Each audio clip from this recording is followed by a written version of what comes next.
Olá, eu sou Samuel. Nesse vídeo eu vou mostrar como fazer a extração de um arquivo usando o Apache NiFi. Bom, essa aqui é a interface do Apache NiFi. Para fazer a extração de um arquivo, basicamente, primeiro a gente precisa adicionar um processador. Um processador no Apache NiFi é um componente onde a gente consegue ler, manipular, transformar e gravar dados. Então, para adicionar um processador, a gente precisa selecionar o processador aqui no canto superior esquerdo, arrastar ele para a área de trabalho aqui. E o processador que a gente vai fazer a leitura do nosso arquivo CSV é o get file. Bom, deixa eu antes eu mostrar qual arquivo que a gente está extraindo, né? Eu salvei ele nesse caminho aqui. Documentos, input file. Bom, é esse arquivo CSV que já foi mostrado nos vídeos anteriores, foi falado mais sobre ele. Então, basicamente, para a gente ler esse arquivo, a gente adiciona esse processador, clica duas vezes em cima dele para configurar. Vamos em propriedades. E a gente precisa configurar as propriedades. A primeira é o diretório de entrada. No caso, o meu diretório de entrada é esse aqui. Vou dar um pwd para pegar o caminho completo dele. Vou copiar. Opa, copiei. Colei o diretório de entrada. A segunda propriedade é um filtro para saber quais arquivos que o Unify vai ler. No caso, como eu quero que ele leia somente esse CSV, eu vou copiar o nome do CSV e colar aqui. Beleza. Aqui nós temos mais algumas outras configurações, por exemplo, se a gente quer manter o arquivo quando ele for lido, aqui está false, mas se no caso você colocar true para ele não ser apagado quando for lido, você tem que configurar aqui o scheduling direito, senão, porque vem por padrão 0 segundos, e se ele não apagar ele vai continuar lendo infinitamente, vai dar problema, certo? Aqui tem mais outras configurações que vocês podem dar uma olhada passando o mouse em cima e lendo a descrição do que cada propriedade faz. Enfim, eu vou dar um aplicar aqui. Dei um aplicar, mas vocês podem perceber que surgiu um warning aqui, esse triângulo amarelo.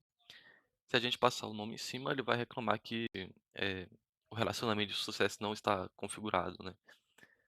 Bom, para mostrar essa extração do arquivo sendo feita, eu vou adicionar outro componente chamado putFile. Esse componente ele escreve o arquivo, algum arquivo em algum lugar. Então, no caso, como a gente está lendo o arquivo aqui no getFile, a gente pode conectar os dois componentes. Conectamos e o Arne lá sumiu, porque ele estava pedindo para a gente conectar eh, ele em algum componente quando desse sucesso, né? A gente conectou no Putfile. No Putfile, a gente também precisa configurar. A primeira propriedade que ele pede é o diretório onde ele vai salvar o arquivo. No caso, eu vou copiar esse diretório e só mudar o destino final ali. Em vez de input file, eu vou colocar output file. Aqui na estratégia de resolução de conflito, basicamente, é o comportamento que ele vai ter se ele achar algum arquivo com o mesmo nome nesse diretório aqui. O comportamento que ele viu é que ele vai falhar, mas no caso eu quero que ele substitua se tiver algum arquivo com esse mesmo nome. E basicamente é isso. Ele ainda está reclamando aqui que os relacionamentos de sucesso e falha ainda não foram configurados. Para a gente configurar, a gente vem aqui em Relationships. E tanto para falha quanto para sucesso, eu vou clicar em terminar, porque esse aqui já é o fim do nosso fluxo. E pronto. Ambos não têm nenhum erro. Agora, para fazer a leitura do nosso arquivo, deixa antes só eu mostrar como a gente colocou aqui para ele não manter o, o arquivo, a gente colocou como false, ele vai ler e vai apagar daquele diretório. Vou dar um ls aqui, ele ainda está aqui, certo? Vou clicar para startar esse processador, clicar para atualizar essa página. Ele já colocou esse arquivo nessa fila e se a gente der um ls de novo, o arquivo sumiu, ele não está mais aqui, né? Bom, agora esse put file, ele vai ler esse arquivo, esse flow file, Os arquivos que ficam nessa fila são chamados de flow file. Esse put file vai ler esse flow file e vai gravar naquele diretório de output file. Vou entrar nele aqui para mostrar melhor. Ele está vazio, certo? Esse output file. No momento que eu startar esse processador para ele fazer essa leitura,